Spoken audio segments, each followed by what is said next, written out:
Our Veterans Day coverage continues now with a look at the local nonprofit, the Extreme Couture GI Foundation. Established in 2009, the 501c3 raises money and awareness for those wounded in action and their families. Its founder, a 6-year U.S. Army veteran and a mixed martial arts legend, Randy Couture, joins us now. Randy, welcome to Nevada Week. Thanks. Good to be here. So, as I mentioned, you started this nonprofit in 2009. It's been more than 10 years. You are helping the financial needs of our veterans who have been wounded in action. I wonder, over that time period, have their needs, their struggles changed, or is it the same old, same old? I think it's the same. I mean, the VA is slowly making adjustments. Obviously, in the previous administration, cleaned some things up there, but there's still a big struggle, and we hear a lot of those woes from a lot of our veterans from both Extreme Couture and emerging veteran players.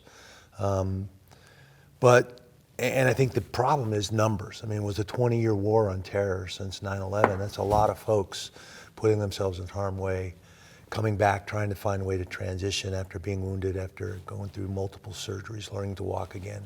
The list goes on and on. So that's our goal, is to try and help those folks, take at least some of the financial pressure off them while they're in that state and going through that transition. What are some of those woes you were mentioning? Well, I mean, in '06, I got to go to Iraq and spent 12 days on the ground over there. And as a former soldier, it was pretty stark and interesting to be in a battlefield, to see those guys doing the things I took an oath and trained to do and never had to do, thankfully, in the '80s. I'm a Cold War vet.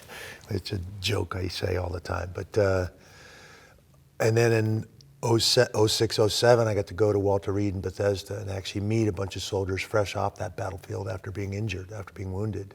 And it was there you hear the horror stories. Well, Mom's been down here for 6 months while I'm going through my surgeries, learning to walk again. Her car's in the parking garage with a boot on it. We can't afford to pay the tickets to get the boot off of it so she can go back to work. I mean, stupid little things like that that are just infuriating for a lot of these folks that are in this state and trying to get themselves back right to transition to normal life. And so it's those folks we're targeting. We've expanded our mission over the years. We've created a portal on the website so guys that are struggling with their bills and trying to stay flush can go in and fill out that paperwork and present me that bill, and I'll pay that bill off and get it off their back. Just alleviate some stress in their lives and help them out.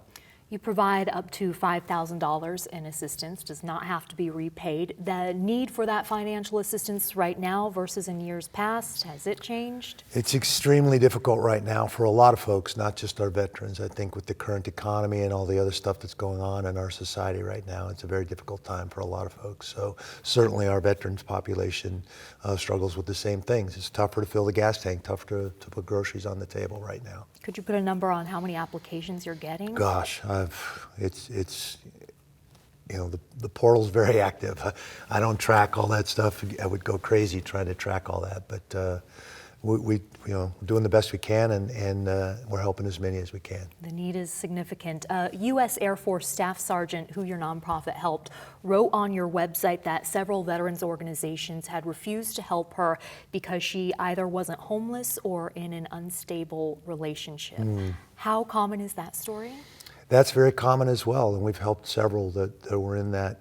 They weren't bad enough off that some of these foundations take care of folks that are in a rougher situation, but they still needed a hand up. They still needed some extra help, and we're happy to fill that void. Yeah. You also help mentally in addition to financially. That same Air Force Staff Sergeant wrote that when she was given the money, she had to sign something or make some sort of a promise. And what is that promise, and why do you have them do that? Well, obviously, we're not trying to enable anybody. So in the portal, you have to present me that bill. I'm not just going to hand you cash and hope that you do the right thing. And I think that can be an issue, especially combat veterans, adrenaline-seeking, self-medicating. A lot of times the VA wants to slap an opioid or an antidepressant on, and we know the side effects to those, so the problem just continues to compound.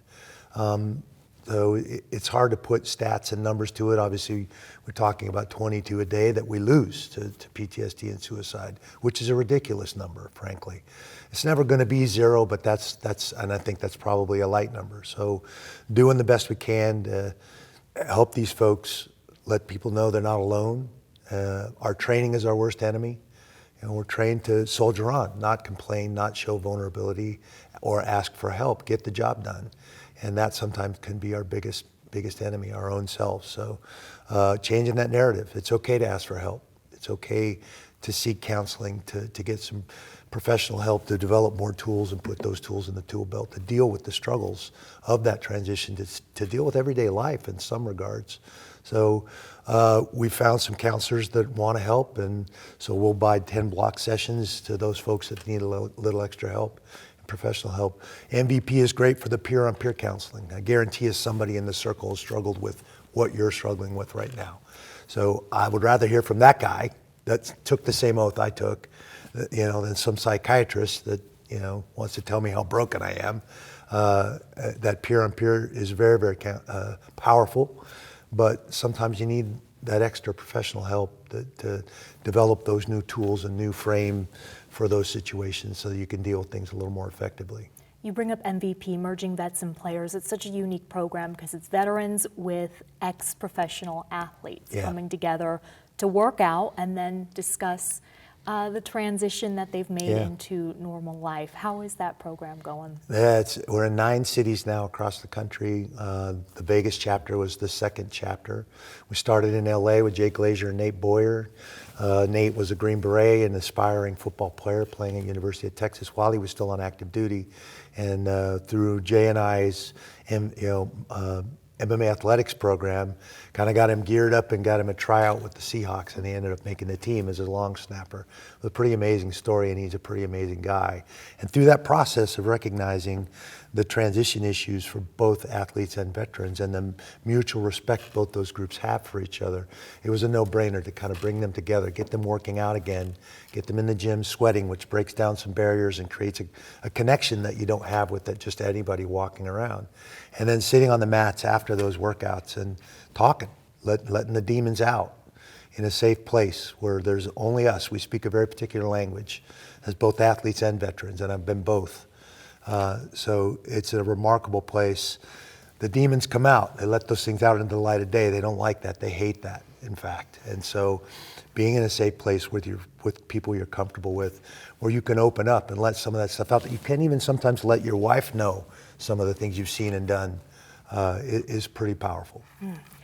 Operation Knockout is Saturday, November 11th at the Sahara. Will you tell our viewers what that entails? This is our 12th year teaming up with Tough Enough. Tough Enough is a small amateur fight organization. My son, Ronda Rousey, a lot of great fighters came through Tough Enough to make their way into the pro ranks.